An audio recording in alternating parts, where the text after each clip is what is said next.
On se connecte au marché.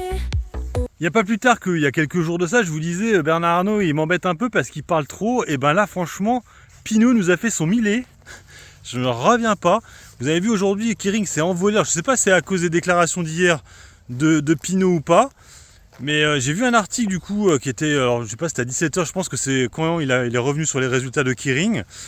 Et là, pas Bernard Arnault, du coup Pinot, le concurrent direct à Bernard Arnault, nous a sorti des dingueries, du style, grosso modo, il a fait son millet, quoi. En gros, il a dit, là, ils sont gentils, le gouvernement, de nous dire de faire des efforts. Moi, je veux bien, mais par contre, il va falloir qu'ils fassent la même chose au gouvernement, qu'on coupe des choses, au gouvernement, comme il est, comme disait Sarah Knafo, c'est-à-dire, voilà, le Pôle emploi, par exemple, peut-être réduire de moitié le budget là-dessus parce que ça coûte trop d'argent.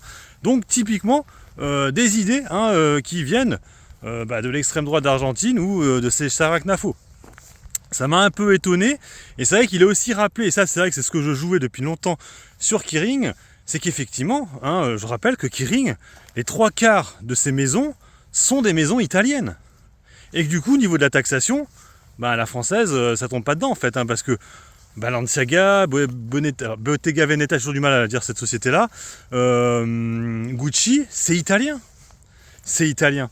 Et du coup, c'est ça que moi je jouais. Et c'est vrai que moi, ce qui m'énervait, c'est que à chaque fois, les gens ils disaient c'est de la merde. Et c'est vrai, ils avaient raison. C'est-à-dire que graphiquement, LVMH était beaucoup plus belle. Là, on notera que depuis quelques temps, LVMH fait beaucoup moins bien que Kering. Là, elle prend aujourd'hui 7%, Kering.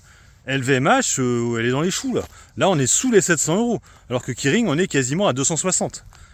Donc, mine de rien, progressivement, on commence à comprendre la logique d'effectivement de jouer peut-être le pari italien via Kering, même si la société est française. Et il l'a dit que oui, il paiera des taxes en France, mais bon, une grosse partie de son chiffre d'affaires est en Italie, et que du coup, il paiera beaucoup moins de taxes que LVMH, pour le coup. Donc ça, c'est plutôt bien. Et par contre, ça m'a plus surpris, cette espèce de tirade demandant effectivement au gouvernement de faire lui aussi des efforts par rapport à son budget, avant de demander du coup aux sociétés de faire aussi des efforts. Parce que ça, c'est vrai que le gouvernement n'en fait pas. Et dans le premier budget, c'était un peu plus comme ça, celui de Barnier. Il y avait plus d'efforts demandés au gouvernement, et ils sont revenus avec le nouveau budget qui est là en redemandant, voilà, faites des efforts les sociétés, nous on s'en bat les couilles. Voilà, bon, c'est juste une vidéo là-dessus. En tout cas, Kering aujourd'hui monte assez fortement, plus grosse hausse du CAC 40, plus 7%.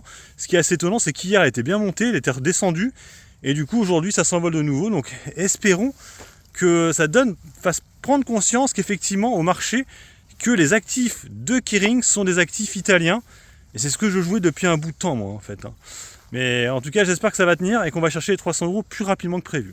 Allez, sur ce, moi je vous laisse, bon investissement et puis bon trade. Ciao, ciao.